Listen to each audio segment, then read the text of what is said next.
Доброго времени суток, друзья! Вы на канале Дивный творческий мир, а я сегодня показываю обещанный рецепт, который родился у меня совершенно случайно, когда я делала массу для лепки. У меня закончилась рисовая мука, оставалось всего лишь пару ложек, и мне нужно было срочно что-то изобретать. И я решила добавить, чтобы закончить эту массу, как-то ее замесить, я решила добавить туда крахмал, в оставшуюся часть, чтобы полностью замесить готовое тесто, готовую массу.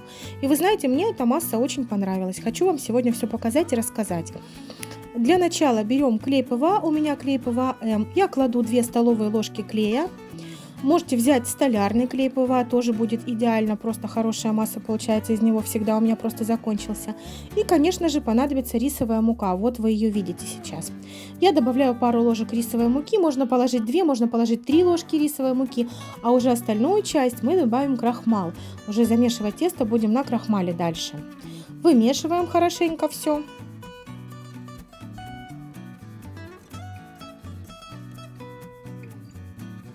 И теперь я начинаю понемногу добавлять крахмал. Точную пропорцию я вам не скажу, так как пропорция зависит от густоты клея. А у нас у всех фактически будет клей разного производства. Сейчас очень много разных видов клея ПВА, поэтому какой будет у вас, я не знаю. Вы уже тут сами замешиваете готовое тесто. Также добавляем чайную ложечку уксуса. Уксус служит консервантом для того, чтобы у нас не заплесневела масса, если она у вас останется и будет лежать несколько дней. Она хранится в пакете при комнатной температуре. Вот чтобы она не покрылась плесенью, здесь же присутствует органика, мука и так далее, мы добавляем уксус. Еще добавляем чайную ложечку вазелинового масла и половинку чайной ложки глицерина. Я добавляю обычно. Если вам покажется, что масса чуть подлипает, добавьте 2 чайные ложки вазелинового масла. Вазелиновое масло можно заменить обычным подсолнечным рафинированным маслом. Поверьте, тоже получается очень неплохо. То есть тут всегда можно экспериментировать. Если дома что-то закончилось, можно заменить каким-то другим продуктом. И продолжаю вымешивать. Снова подсыпаю крахмала, чтобы теперь уже замешиваем готовую массу. Она должна быть в меру плотная. Затем мы ее должны сложить в пакетик, дать ей полежать минут 20-30 перед тем, как начать с ней работать. Хранится эта масса примерно до недели.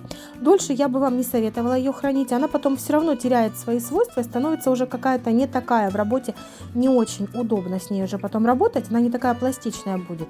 Сразу хочу сказать, чтобы не путали. Эта масса не будет гибкой после высыхания, потому что такие вопросы иногда задают. Это не та масса.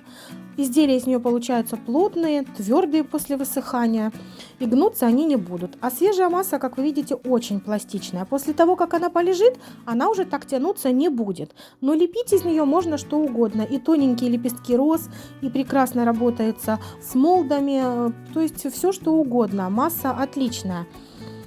Я теперь смазываю молды подсолнечным маслом, просто вам покажу несколько примеров, как изделия получаются, вот как они выглядят, если использовать молды, чтобы у вас был какой-то пример. Смазываю маслом или присыпаю крахмалом, можно и так, и так. Всегда перед работой массу разминаем в руках, вот как пластилин, чтобы она стала более мягкая и пластичная. И вот вы видите, что получается. Вот цветочек. Может быть, камера не передает все детали, но очень четкие оттиски получаются. Все хорошо видно, каждый лепесточек, все прекрасно отпечаталось. Вот сейчас еще покажу вам вот такие вензеля молды.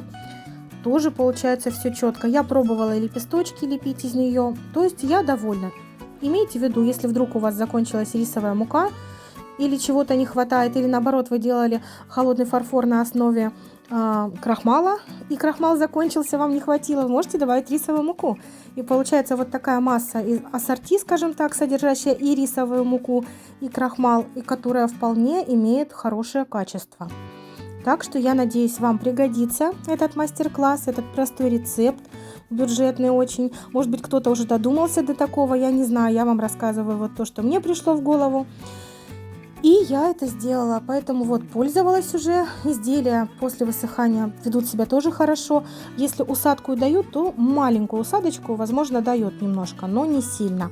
Вот и все. И вот еще сделаю, сейчас вам кролика покажу. Тоже замечательный кролик. Все прекрасно вот отпечатывается. А на сегодня я с вами прощаюсь. Всего вам самого доброго и, как всегда, творческих успехов и побольше рукоделия в вашей жизни. Пока-пока!